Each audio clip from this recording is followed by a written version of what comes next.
Grande Fábio Monerá, o primeiro a entrar, isso é inédito, coisa maravilhosa. Peraí, meu irmão, eu vou te adicionar aqui. Bom dia, Natália, nossa coordenadora adjunta de processo civil. Fala, meu Fala, meu amigo. amigo, Tudo bem? tudo bem? Tudo na paz. Cara, Improvisado obrigado. aqui na. Obrigado por você ter aceitado o convite da ESA. Imagina. Aproveitar para agradecer o convite de ontem, da aula de ontem que eu dei no curso que você coordena na ESA de São Paulo. Foi turma incrível. O pessoal te reverencia e não é por menos, né? Um craque do processo, amigo. Imagina. Galera lá é gente fina. Obrigado Estou a vendo já você. muita gente entrando aqui, a professora Flávia Rio, enfim, Natália Ribeiro, pessoal do processo, muitos alunos, Bruno Fuga também, Ô, abraço, meu irmão. amigo Bruno, tô lá É, sábado, virtualmente, lá na universidade dele.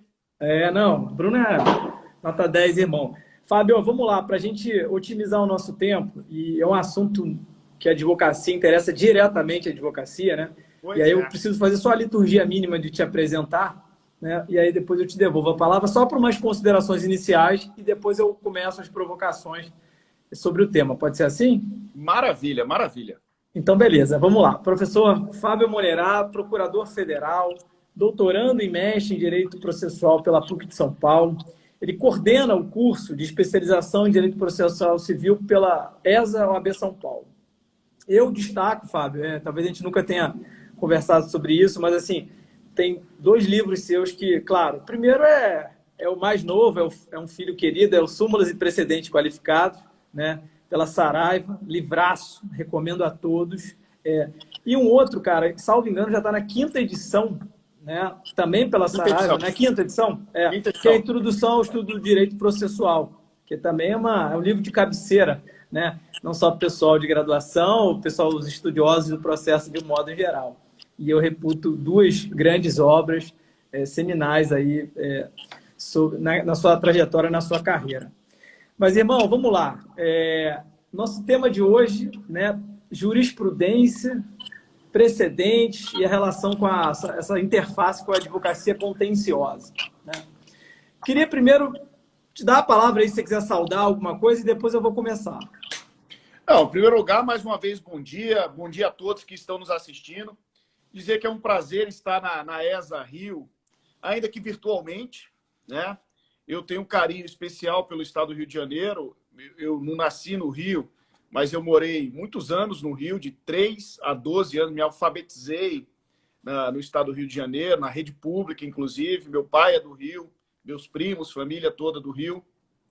E é um lugar que eu tenho muito carinho, adoro visitar, né? Quando visito a PUC Rio, a UAB Rio, a ESA Rio, é sempre uma satisfação. Mas, nesse momento de pandemia, o máximo que a gente pode fazer de interação, o que já é, diga-se de passagem, digno de ser destacado, é estar aqui nesse formato. E é um prazer, eu te agradeço e parabenizo pelo projeto como um todo, né? Um belo projeto. Que Maravilha. Inclusive, fazer um anúncio aqui, você já está convidado para a segunda edição. O nosso Bruno Fuga viabilizou o lançamento de uma obra coletiva das quartas processuais. Todo mundo que passou pelo projeto contribuiu com o artigo, Fábio. E a gente vai lançar um livro sobre Que o projeto das maravilha! quartas Nossa, processuais. Você sensacional. já está convidado para a segunda edição para falar, para mandar um artigo sobre esse tema de hoje, tá bom? Vamos lá, já estou com o Vamos lá. prazo já. Bom, Fábio, eu queria que você desse um panorama para a gente, assim, inicial. Estou vendo que tem muita gente também da graduação, estudantes, aqui o público é muito diversificado, sobre quais foram, assim, as principais preocupações da comissão de juristas do CPC, né, em relação na criação de um código novo. E aí, especificamente no que diz respeito essa disparidade de decisões, essa falta de isonomia, essa falta de harmonia. Eu queria te ouvir um pouco sobre isso para a gente começar. Boa. Excelente forma de começar. Eu diria, bom, para ficar no tema da nossa conversa, né, o papel da jurisprudência e dos precedentes, mas mesmo no CPC como um todo, né, me parece que a principal preocupação da comissão de juristas nesse contexto foi uma gigantesca, tá, caótica e intolerável divergência jurisprudencial, como você colocou. Algo que, como que pertencesse naturalmente ao mundo do direito, né? Nós temos que conviver com decisões judiciais, vejam, não estamos falando de opiniões jurídicas, não estamos falando de posições acadêmicas, estamos falando de decisões judiciais com a tendência de transitar em julgado, se tornarem imutáveis, indiscutíveis, imperativas e definitivas, né? Portanto, nesse contexto de caótica, gigantesca e intolerável, como eu digo, divergência jurisprudencial, me parece que o legislador, de uma maneira clara, frontal, vamos dizer assim, literal, quis combater a divergência jurisprudencial mediante mecanismos que nós vamos conversar aqui ao longo dessa live. Mas, da leitura que a gente faz do artigo 926, a gente vê essa literalidade em romper com essa caótica divergência ao dizer, por exemplo, que os tribunais devem uniformizar a sua jurisprudência. E perceba que é o artigo 926, né? É o primeiro dispositivo que fala do processo nos tribunais. E não fala de ação rescisória, não fala de recurso, de apelação, de agravo, fala de jurisprudência. Fala que a jurisprudência tem de ser uniforme. Atribui esse dever de uniformização à jurisprudência, aos tribunais. E além do dever de uniformização, vai além para dizer que os tribunais devem mantê-la estável, íntegra e coerente. Ou seja, além de preocupar-se com uniformizar, deve haver, na letra do 926, uma preocupação com respeito ao decidido. Então, há uma busca de igualdade e uma busca pela segurança jurídica, dois princípios basilares, eu diria, do Estado democrático de direito, que no ambiente de divergência não são respeitados, né? Se eu tenho posicionamentos jurisdicionais divergentes, ou seja, trato desigualmente sujeitos que se encontram na mesma situação do ponto de vista do direito material, eu tenho uma ofensa ao princípio da igualdade, a meu ver, de uma maneira gravíssima, por força de ser, enfim, tratar-se de uma decisão definitiva, imperativa, etc.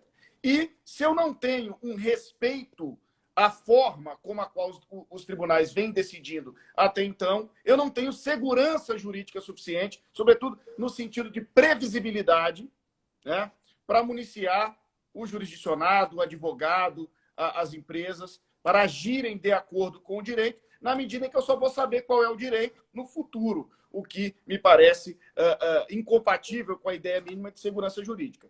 E só para encerrar essa preocupação, meu amigo, e te devolver a palavra, eu saliento que esse ambiente de divergência também estimula a litigância.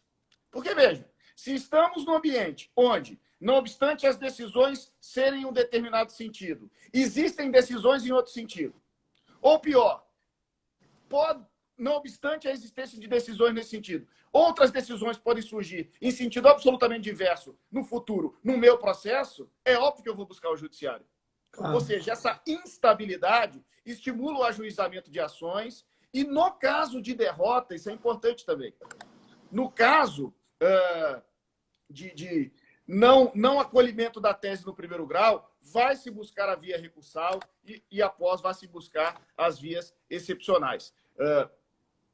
Note que um sistema que prestigia a jurisprudência, a valoriza e busca uniformidade e respeito às decisões, eu tenho um desestímulo à litigância contra teses contrárias àquelas já abarcadas, vamos assim dizer, pela jurisprudência. Então, o legislador, a meu ver, a partir do 926, a gente vai discutir, citar outros dispositivos aqui, mas o legislador, sobretudo, a partir do 926, na minha leitura, ao prestigiar e a valorizar a jurisprudência e, sobretudo, alguns precedentes judiciais, buscou combater, né, os efeitos deletérios dessa divergência constatada, né, buscando, portanto, o contrário disso, uniformidade e respeito à jurisprudência. E é muito interessante, Fábio, isso que você falou, porque como advogado, né, a gente está falando aqui na Casa dos Advogados, é terrível, né, quando um cliente chega para você e fala qual é a minha probabilidade de êxito nesse tema? Aí você faz uma pesquisa, você fala, depende. Se cair na quarta Câmara aqui do Rio, o entendimento é assim, na terceira é assado. Quer dizer, Isso viola até a isonomia lá do artigo 7º também das normas fundamentais do processo civil, que você tem um tratamento, né, como você falou, desigual, né, o que causa aí o que a gente até brinca chamando de uma jurisprudência, né, ou uma jurisprudência lotérica, vamos dizer assim. Exato. Bom, mas eu queria que você explicasse um pouco, Fábio, para a gente o seguinte: a gente fala muito em, né, jurisprudência. Eu mesmo, quando estou escrevendo uma petição, eu não consigo mais escrever precedente quando não é o precedente. Eu acabo me autotolindo, vamos dizer assim. Mas eu queria que você explicasse um pouco a diferença de jurisprudência, de precedente, né, súmula vinculante. Tem alguma definição? Alexandre Câmara chama de padronização decisória, diz que súmula não é precedente. Como é que você enxerga isso? Olha, essa é uma excelente pergunta e esse aspecto que você colocou, vamos dizer assim, conceitual, vai muito além da dogmática. Ou seja, a gente não está aqui só discutindo conceitos e dogmas para fins acadêmicos. Isso tem consequências práticas gravíssimas e importantíssimas. Veja, como você muito bem colocou já no seu encaminhamento, nós precisamos fazer uma distinção entre jurisprudência e precedente. E aí eu diria, não qualquer precedente, daí o título do meu livro que você citou, obrigado pelas palavras, mas, sobretudo, os precedentes qualificados. Porque a jurisprudência, todos sabem, do ponto de vista conceitual, é um conjunto. Conjunto de quê? Conjunto de julgados. Conjunto de precedentes. Então, é natural que o tribunal, na sua atividade do dia a dia, produza julgados e esses julgados integrem um conjunto e a esse conjunto dá-se o nome de jurisprudência. Perceba que essa jurisprudência ela pode ser divergente quando há julgados dentro desse conjunto em mais de um sentido.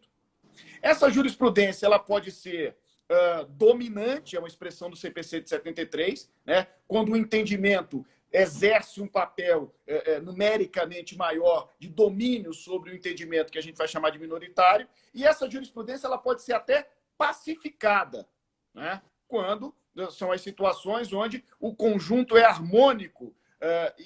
Olha, Fábio, só um parênteses. Olha o nosso professor Alexandre Câmara. Meu amigo Alexandre, ele apareceu.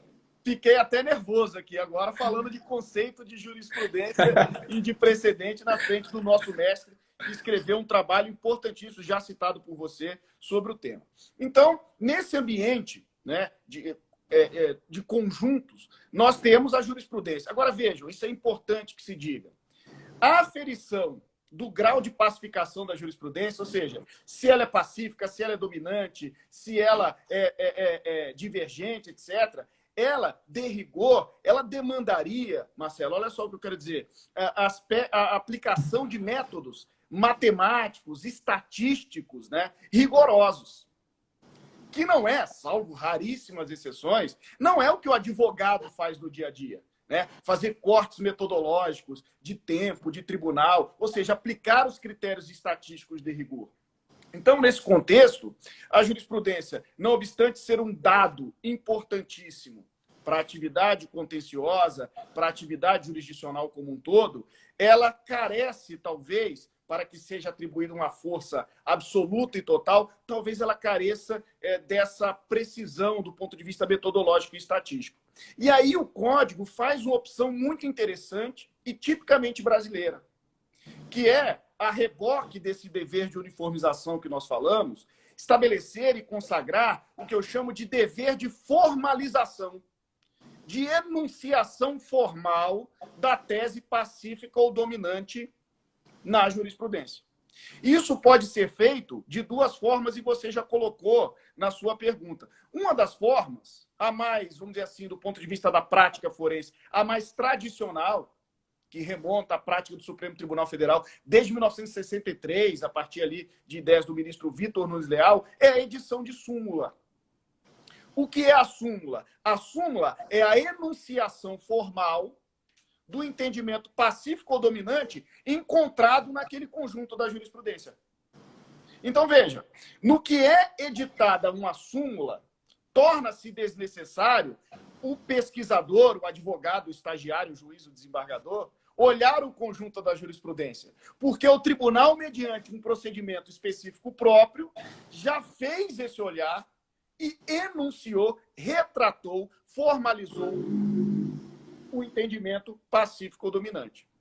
Perceba que a súmula, nesse contexto, ela tem por vantagens, vamos dizer assim, a clareza, a precisão e, sobretudo, a segurança, porque ela torna desnecessária a pesquisa, que tem vieses de interesse, né? Quem nunca, no pesquisando ali no computador, não achou nada na primeira página, achou um acórdão na segunda página, já recortou, né? Copiar sem formatação, já joga ali no Word. Na terceira página nada, na quarta página nada, na quinta página mais um. Dois, dá para dizer que é um conjunto, né? Matematicamente pode existir até um conjunto unitário, vazio, etc. Mas dois ainda é uma dupla, né? Então, não, e se pega, se pega um advogado malicioso, ainda coloca, conforme a jurisprudência consolidada do tribunal. Exatamente. Se ele achar três, pode estar lá na página 22. Se tiver um pouquinho mais de coragem, diz que a jurisprudência é dominante. E perceba que esse trabalho ele é obstado, né, por meio da edição da súmula, no sentido de uma enunciação formal daquilo que já existe. Agora, talvez a grande novidade do código, e do ponto de vista das funcionalidades e até da prática forense, o que eu tenho percebido mais, é que, para além da súmula, o CPC de 15, ele criou outras técnicas, né, de formalização da jurisprudência. Ou seja, para atingir aquilo que eu chamo de dever de formalização, como eu falei, que vem a reboque do dever de uniformização, que são as técnicas de produção de precedentes qualificados. O que eu chamo de precedentes qualificados, mas que admite, né, e estou apoiado, por exemplo, no regimento interno do STJ, mas que admite outras variações, como a abordagem do professor Alexandre Câmara, padrões decisórios, que talvez traduza até melhor o fenômeno do ponto de vista do que a gente está tratando aqui, porque ele faz uma crítica muito interessante e fez isso aqui na ESA São Paulo esses dias, que chamar de precedente qualificado tem um probleminha, porque o precedente sempre vem antes. Né? Uhum. E muitas vezes esse padrão decisório, esse precedente qualificado, ele surge depois do julgamento do meu caso. O marco normativo zero, né? Botou a etiqueta e começou. Aí ele comenta do pós-cedente, não foi pré, foi pós-cedente, ou seja, surgiu... Tem uma frase dele que eu nunca esqueço. Ele fala assim, cara, olha como que é esquisito você chamar de vinculante a súmula, que não é a súmula vinculante. Então, assim, ele fala, eu vou chamar essa súmula de vinculante se não é a própria súmula vinculante. Então, pois é. Como chamar a súmula, né? Mas eu dizia, então, mas identificar, independente do conceito padrão decisório, pronunciamento vinculante, já ouvi, provimento vinculante, precedente qualificado, que foi a minha opção, enfim. O importante é que temos de ter em mente que existem acórdãos, no fundo são acórdãos, proferidos em ambientes extremamente especiais, voltados à formalização de um entendimento. Possivelmente já existente na jurisprudência, mas que vai, naquele momento, pautar toda a atividade jurisdicional. Que acórdãos são esses? Né? Ele ainda está aí, que bom. Que acórdãos são esses? A gente fica mais nervoso. Audiência qualificada. Os produzidos no ambiente do incidente de resolução de demandas repetitivas, incidente de assunção de competência, RESP repetitivo, e pela letra do Código 9273, recurso extraordinário repetitivo, os quais nós temos de compreender como os recursos extraordinários com repercussão geral reconhecida, cujo mérito foi julgado pelo plenário do Supremo Tribunal Federal. Ficou um nome mais completo, mas a gente precisa traduzir essa prática e destacar, porque estamos na casa do advogado, né? E destacar que, num ambiente de recurso extraordinário, com repercussão geral reconhecida, que é um requisito de admissibilidade do recurso extraordinário, pautado e julgado pelo plenário do Supremo Tribunal Federal, formar-se-á um precedente qualificado, que, ao lado do RESP repetitivo, são dois pronunciamentos que vinculam, ou seja, têm de ser necessariamente observados e aplicados por todos os juízes e tribunais no território nacional. No âmbito local, só para fechar essa questão conceitual, meu caro amigo Marcelo, nós precisamos destacar o incidente de resolução de demandas repetitivas, que, sem prejuízo a um potencial alcance nacional que eu já falo, volta-se a pacificar um tema dentro ou num respectivo ambiente territorial de um determinado tribunal. Tribunal de Justiça ou Tribunal Regional Federal, para a gente ficar aqui na justiça, enfim, comum. Né? Sendo certo que, portanto, julgado, instaurado o IRDR no TJ ou no TRF, formar-se-á um precedente qualificado de obrigatória observância por todos os juízes e tribunais daquele estado ou região. Caso haja, bom que se diga isso também, né? Caso haja um RESP ou um RE contra o acordo que julgou o IRDR, caso ele esteja admitido e tenha seu mérito julgado pela STJ ou pela STF, de novo, nós temos um alcance nacional, ou seja, o RESP ou o RE contra o acordo que julga o IRDR, ele praticamente adquire uma natureza, vamos dizer assim, de RESP repetitivo ou de extraordinário com repercussão geral reconhecida. E para fechar o sistema de precedentes, porque vejam, falamos de repercussão geral, RESP repetitivo e de incidente de resolução de demandas repetitivas, a gente tem o IAC, né? O incidente de assunção de competência. O incidente de assunção de competência são para causas relevantes do ponto de vista social, porém não repetitivas. O que pode acontecer, porque nem toda questão, cumprimento aqui o meu amigo Gregory Moura, grande advogado público de Minas Gerais, saudações. Porque não necessariamente uma questão relevante do ponto de vista social, jurídico, ou político, ela se repete no tribunal. No meu índice, um exemplo real, que não teve IAC, mas poderia ter tido. Porque era uma questão não repetitiva, porém relevante, que foi uma ação civil pública proposta pela Defensoria, Marcelo, na época ali nos idos de 2013. Olha só, aquelas manifestações, não vai ter cópia, ou para questionar e definir o papel da polícia nas manifestações.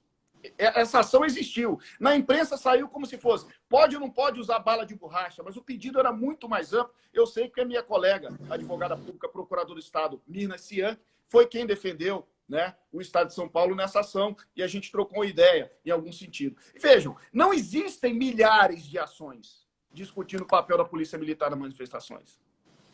Mas basta uma decisão para que tenha um alcance, né, bastante amplo do ponto de vista social.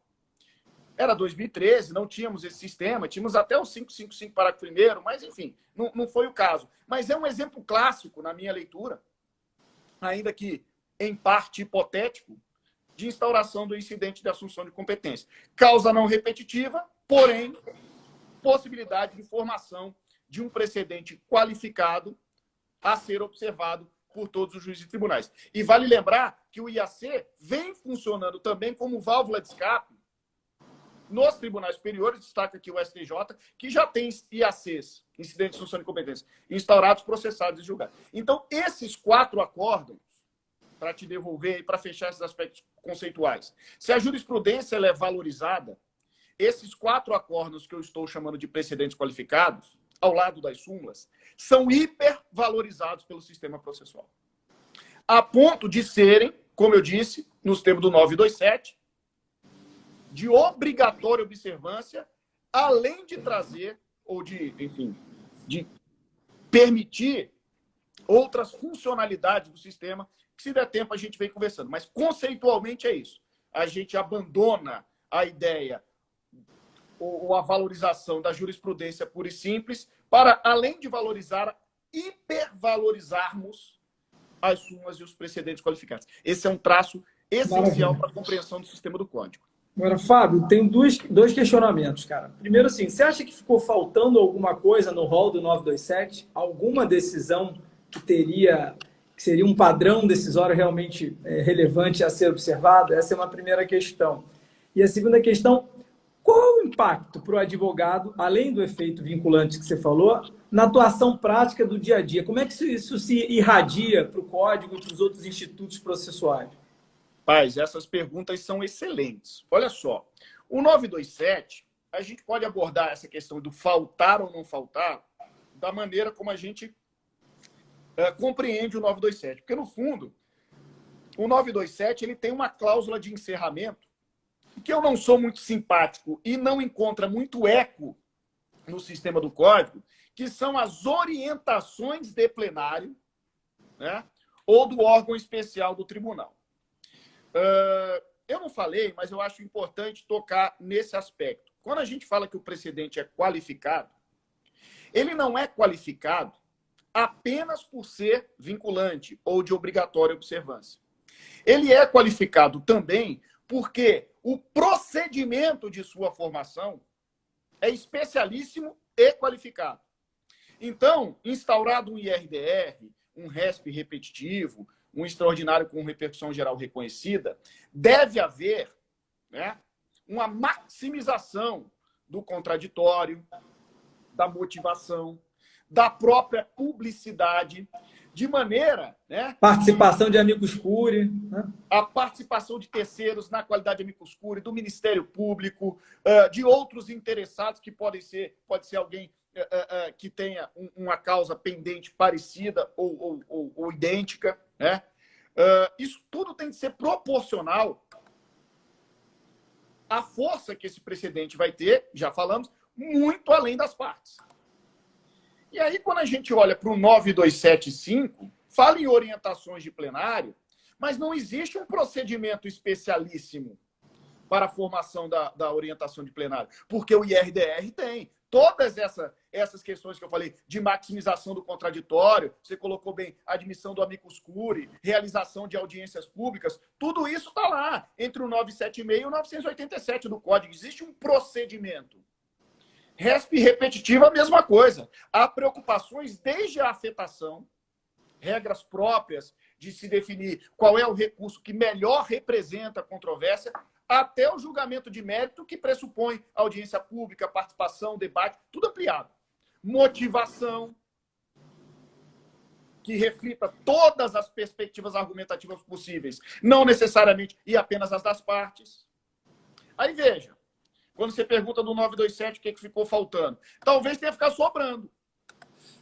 Esse específico inciso talvez tenha sobrado, no sentido de não termos no Código nenhuma preocupação procedimental com maximização do contraditório para se formar uma orientação de plenário. E outra, vale lembrar, né? Esses dias eu fui assistir uma sessão plenária, na verdade, uma sessão da Corte Especial, que é avaliar a admissibilidade do IRDR aqui no TRF3, e o plenário estava reunido em sessão administrativa para discutir, mas a questão própria era jurídica, vitaliciamento de magistrado, que tinha ficado um tempo afastado, enfim. O mérito aqui não vem ao caso. Houve debate entre eles e houve um julgado nessa sessão administrativa do plenário. Essa orientação vincula os próximos vitaliciamentos. Veja como o 9275 ele ficou sobrando. Menos mal que ele não encontra eco, como eu disse, no sistema do Código, tal como encontra eco as referências às súmulas e aos precedentes qualificados, IRDR, RESP, etc., que é a sua segunda pergunta.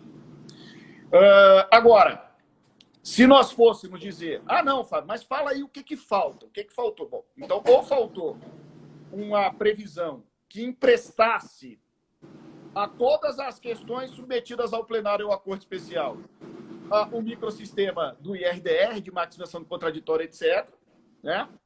Agora, se você perguntar para mim, olha, o que faltou de uma maneira para que ficasse mais coerente?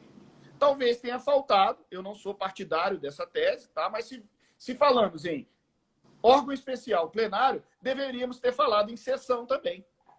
Porque a gente sabe que, a depender do regimento interno do tribunal, a sessão esgota a matéria. Para ficar na matéria que eu trabalho aqui no TRF3, previdenciário, só a terceira sessão o processo se julga. Esgota ali. O IRDR é da competência.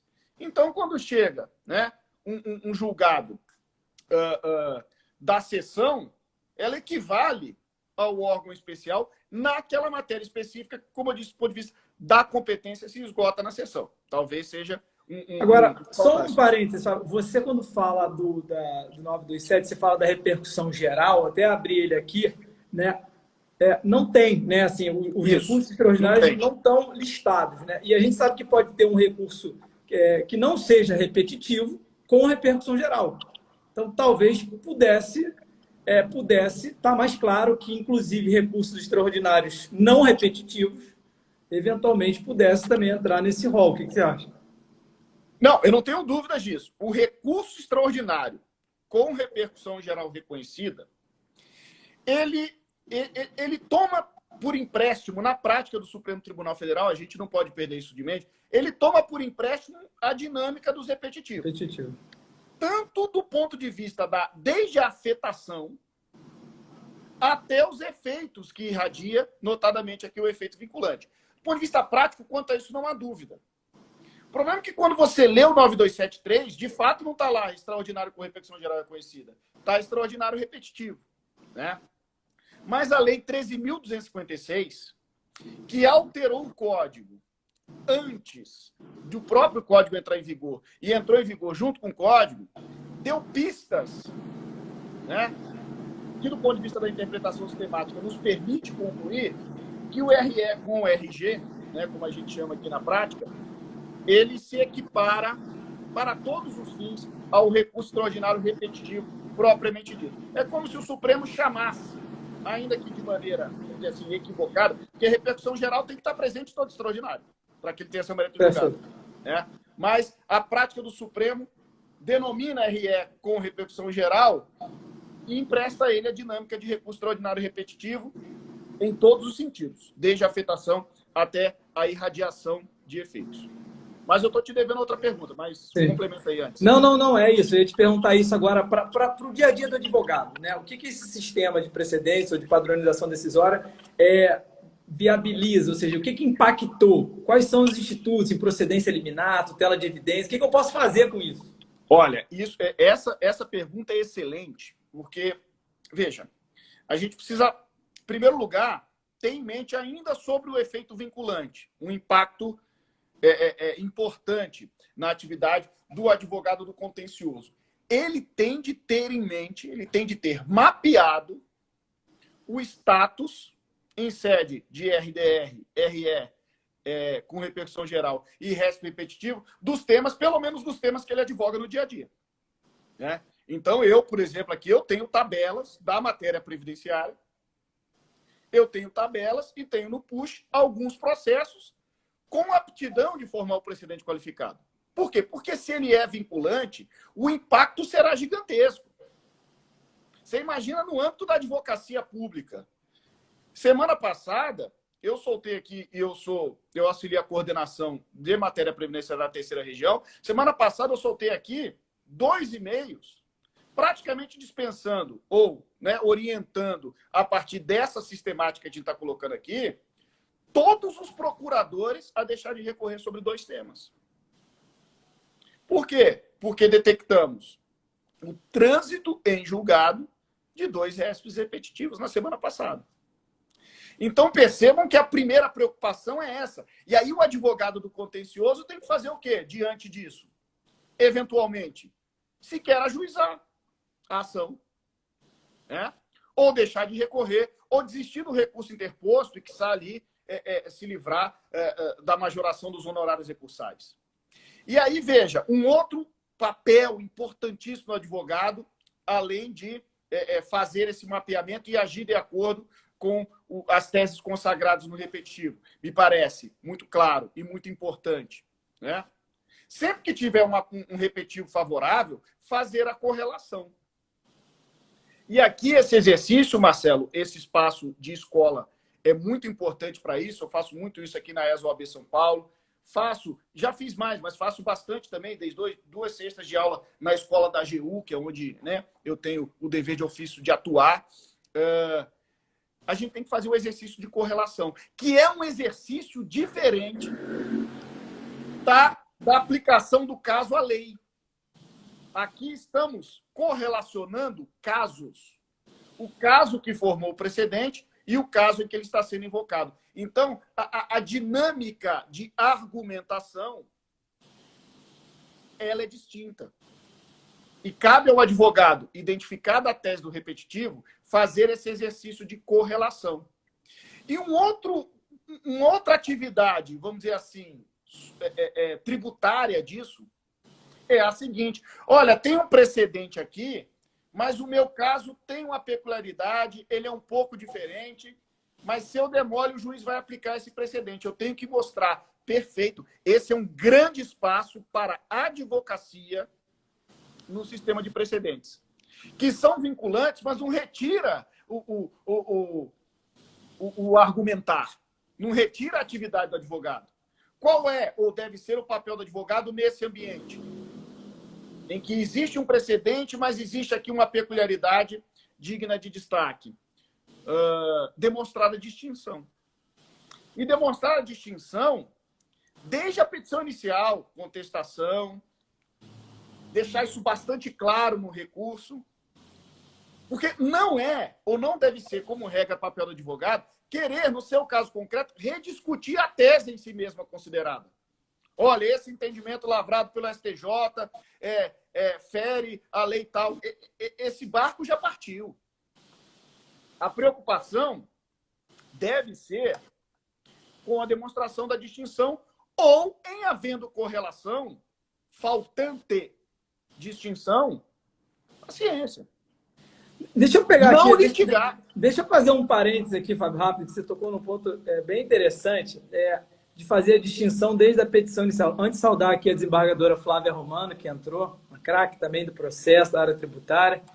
Fábio, você acha que aquele dispositivo da litigância de má-fé, o 80, até abrir aqui, deduzir pretensão contra expresso texto de lei, a gente consegue fazer um puxadinho e condenar em má-fé aquele sujeito que entra com a ação e não faz a distinção e está indo contra um padrão decisório vinculante? Ou seja, já está definido um récipe repetitivo e ele está defendendo uma tese contrária àquele récipe repetitivo e não fazendo a distinção? Você acha que é possível?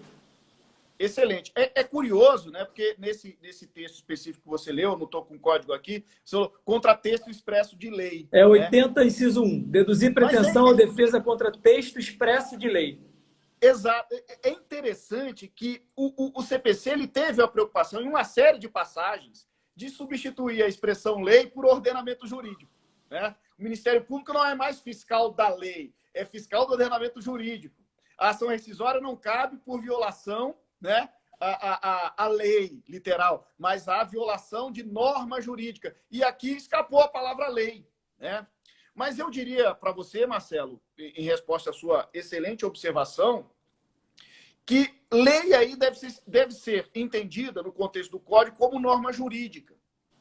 E nesse ambiente que estamos tratando, o precedente qualificado, leia-se, o entendimento consagrado em um daqueles standards decisionais que já tratamos aqui, repetitivo, RESP, repetitivo, IRDR, etc., eles devem ser considerados norma jurídica.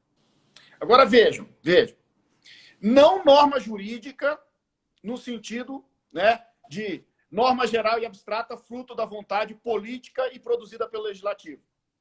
Norma jurídica no sentido de entendimento consagrado pelo Poder Judiciário, à luz de um caso concreto, ao aplicar normas gerais e abstratas, fruto da vontade política. Então, há espaço, eu diria, para essas duas normas jurídicas. A norma legislada e a norma judicada, que seria a norma precedente. Isso não fere tripartição dos poderes e nem é inconstitucional, desde que sejam reservados os dois espaços. E, sobretudo, o judiciário fica adscrito ao seu espaço de aplicar a Constituição, aplicar a legislação ao caso concreto e normatizar os casos semelhantes a partir da consagração de uma tese. Aí, voltando, aí você me pergunta, pode funcionar como parâmetro de fixação de má-fé uma litigância contra texto expresso ou contra entendimento expresso consagrado em precedente vinculante? Eu não tenho dúvidas que sim. Ou seja, ou se faz um exercício para se demonstrar a distinção, ou a superação, que eu posso tratar daqui a uns minutos, ou o sujeito ele está litigando contra o sistema, contra o ordenamento jurídico. E, nesse contexto, caracterizado, na minha leitura, a má-fé. Então, vamos pegar aqui um caso específico. Se Não obstante, o julgamento de um RESP repetitivo de um tema que o Supremo declarou expressamente não haver repercussão geral ou não ser constitucional a questão, a Procuradoria inteira continuar recorrendo, a gente vai tumultuar o judiciário sem maiores justificativas e estaremos incorrendo em uma litigância de má-fé. Então, ou fazemos a distinção, ou construímos uma superação, tema que eu já falo, ou nos adequamos ao precedente, afinal de contas, ele é vinculante. Mas antes de falar de superação, você queria fazer alguma observação? Não, eu queria que você falasse um pouquinho, só para fechar esse ponto, eu acho que seria também, às vezes, prudente, até pela cooperação, o juiz intimar o autor e falar, olha, tem esse precedente aqui formado em repetitivo que define isso. Você insiste, né, na tese, ou tem algum fato que você queira distinguir, que aí sim ele adverte e aí depois pune, né? Não sei. Excelente. Excelente observação, e eu venho observando isso na prática, tá, Marcelo? Até porque, eu não falei aqui, mas deixa eu aproveitar, vai que não dá tempo, né? O negócio da live também, quando cai de vez, não dá nem para dar tchau. Né? O negócio é matemático. Via de regra, há algumas exceções, casos, teses específicas em que isso não aconteceu, mas, via de regra, a instauração desses procedimentos voltados à formação do precedente vinculante suspende os demais processos. E aí, olha só que interessante. Ao suspender os demais processos, o que é absolutamente coerente do ponto de vista da racionalidade do sistema, evita-se decisões, prática de atos processuais desnecessários, enquanto se aguarda a formação do precedente vinculante. Muito bem. O que vem acontecendo aqui na prática do TRF, por exemplo? Julgado repetitivo, antes do trânsito ser desenvolvido normalmente, né, os desembargadores do Tribunal Regional Federal têm intimado a Procuradoria numa espécie de diga sobre o recurso. Manifeste sobre a manutenção do interesse, haja visto o julgamento do repetitivo tal, que vai ao encontro da sua colocação. Excelente prática. Por quê? Porque existe uma grande chance, nesse ambiente, de nós desistirmos do recurso. Deixa eu só aproveitar, Marcelo, para fazer uma colocação sobre isso, que é onde a gente vem encontrando um problema crucial. É o grande problema hoje que a gente está tentando resolver aqui, obviamente, em cooperação com o sistema de justiça e o Poder Judiciário. É necessário esperar o trânsito em julgado do precedente. Porque eu tenho vários exemplos aqui que talvez não dê para falar nessa live, mas há situações em que a pendência de um embargo de declaração não é para modificar a tese, é para saber como ela deve ser aplicada. Não ficou claro no precedente. O tema 995 do STJ foi um dos que eu dispensei na semana passada, que eu estava falando para você.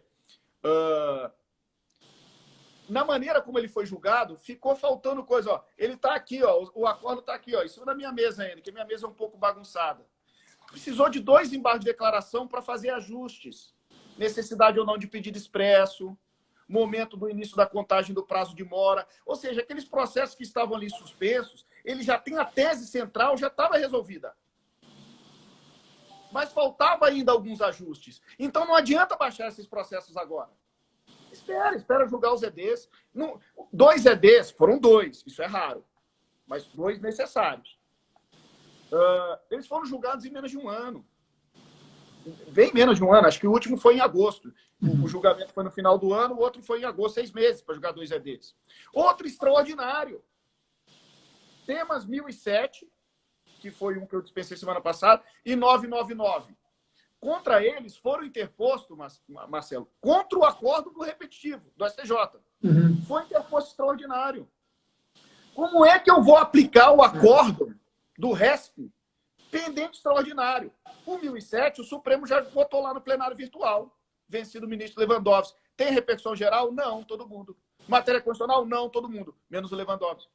Ótimo, transitou. Agora eu aplico. Claro. Então, eu somaria a essa sua excelente observação.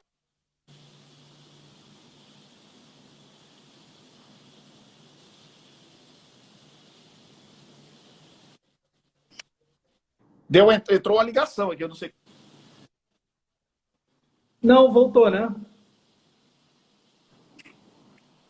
Amigos, Tô te ouvindo, voltou agora. Tá, é porque entrou uma ligação, eu não sei como é que impede, deve ter alguma forma de configurar, mas eu espero que não entre mais. Então, eu dizia, somando essa sua prática de dar ciência ao recorrente, se ele acerca do julgamento do recurso, até antes de processá-lo e julgá-lo, eu diria, aguarda o trânsito em julgado. Felizmente, Marcelo, nesses temas 1007 e 999, nós vimos, pela primeira vez no meu universo, uma prática da ministra Maria Tereza, então vice-presidente do STJ, importantíssima e que resolve esse problema que me dá nos nervos. Atribuir o efeito suspensivo e manter a suspensão nacional quando interposto o recurso extraordinário, até que o Supremo julgue se é ou não questão constitucional, ou julgue o mérito, confirmando ou reformando. Porque se imagina se reforma. Mais insegurança jurídica. Como é que eu vou desistir de recurso com base num precedente que o Supremo pode dizer que é incompatível com a Constituição? Que já aconteceu, a ponto do STJ reverter o seu precedente. Então, feito esses ajustes, né, o que você sugeriu e o que eu estou sugerindo aqui, o sistema funciona bem. Demora mais um pouquinho? Poxa, demora mais um pouquinho. E você não tem coisa que irrita mais advogado do que processo suspenso. Não, agora, é o que eu costumo dizer para os advogados. Cara, se seu processo estiver andando enquanto está pendente um vínculo, ele vai do nada ao lugar nenhum. E você vê como é que o sistema ainda contribui, ele ainda fecha. Porque se a gente pega lá o 1040, né, lá na parte dos repetitivos, parágrafo 2º, diz que eu posso desistir da ação antes da contestação e eu não pago custas e nem honorários.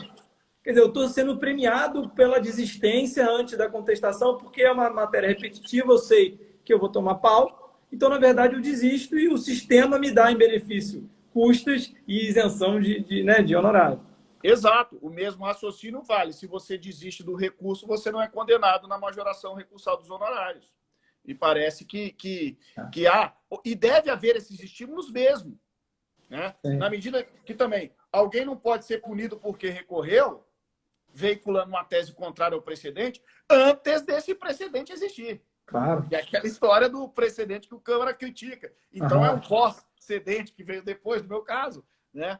Mas, no fundo, há, de fato, esse estímulo aí. Mas é isso. Agora, Fábio, a gente tem 10 minutos. Eu queria te deixar... Eu já vou te endereçar 2 perguntas para você desenvolver aí, dividir o tempo na maneira que você quiser.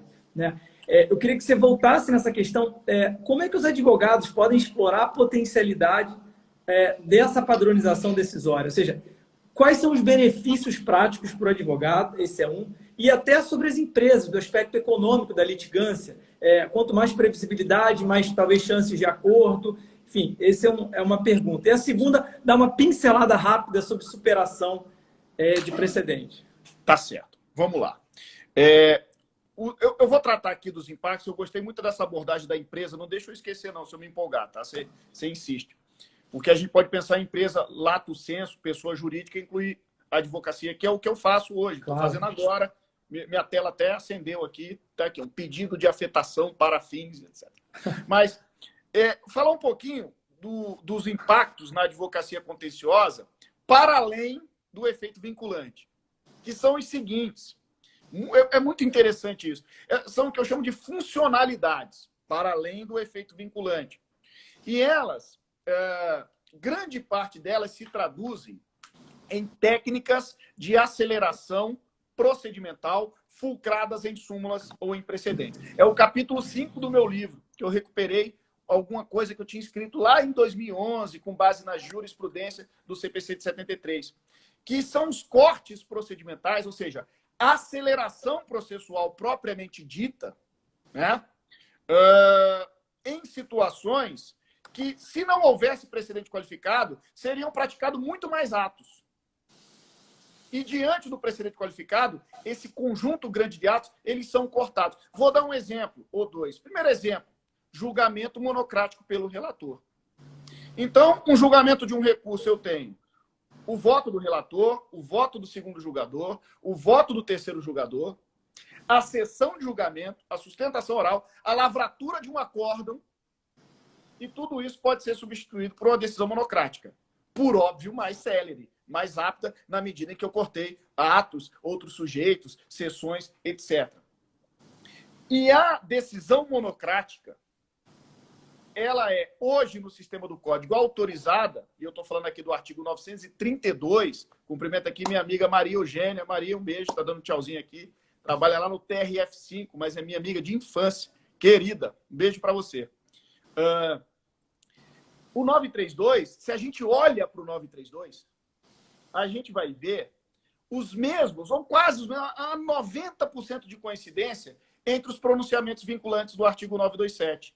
Estão lá as súmulas, que já falamos, estão lá o acórdão proferido em incidente de resolução de demanda repetitiva, em RESP repetitivo. O extraordinário com repercussão geral dá para entender à luz dessa interpretação sistemática. Aí, veja, me permita fazer uma crítica, estamos na casa do advogado, precisamos lutar em prol do sistema. Esses cortes procedimentais, eles são legítimos, desde que baseados nesses pronunciamentos qualificados e nas súmulas, porém, eles restringem o direito do advogado, restringem o direito da sustentação oral, impõem ao advogado, eventualmente, um agravo interno. E aí, qual a crítica que eu quero fazer? A súmula 568 do STJ. Porque a súmula 568 do STJ não é mais compatível com o sistema do CPC, que autoriza cortes procedimentais baseado em súmulas e precedentes qualificados. E não mais em jurisprudência dominante, que tem todas aquelas dificuldades do ponto de vista conceitual e metodológico que já tratamos. E aí só vale para eles, né? Só vale para STJ e STF. Julgamento de jurisprudência dominante monocrático só para eles, contra o sistema, né? Mais ou menos. Você disse só vale para ele, mas aqui no TRF tem desembargador que faz julgamento monocrático citando a súmula 568.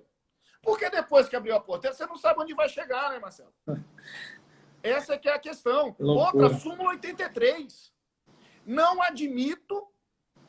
A súmula é de 1993, tá? Não admito recurso especial. Esse entendimento eu estou lutando para mudar e já estamos conseguindo algum sucesso. Não admito recurso especial porque a tese é contrária à jurisprudência do STJ.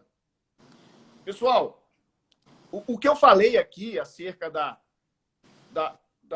superação, vamos dizer assim, da jurisprudência pelos precedentes qualificados, não é minha opinião, é a letra do Código. O Código não mais faz referência à jurisprudência dominante. Ele faz referência às súmulas e aos precedentes, acordos proferidos em IR. Pode ir lá no 932, no 927. Outra técnica é aceleração processual 332, improcedência liminar do pedido. Quais atos foram cortados? Todos. Eu tenho petição inicial e sentença de mérito. Corta-se até a citação. Acelera. Mas não pode ser com base em jurisprudência, súmula e precedente qualificado. Então, a prática e o papel do advogado é muito importante. Eu exorto os advogados a fazer isso sempre que posso. É lutar, aspas, contra a súmula 568, contra a súmula 83, contra a utilização da jurisprudência e não dos precedentes qualificados, de uma maneira construtiva. Como eu estou tentando superar aqui a súmula 568 e a súmula 83, aqui no TRF e nos próprios tribunais superiores, que eu colaboro aqui, enfim, hoje é desterritorializado, dá para atuar junto com o pessoal, os grandes craques lá de Brasília. Fazer o seguinte, ao invés de negar seguimento ao recurso especial com base na súmula 83, admite 2 ou 3 como representativo da controvérsia. Leva a questão no ambiente procedimental correto para o STJ, suspende os demais. É isso que eu estou fazendo agora. A petição está aberta aqui, tá? Suspende os demais.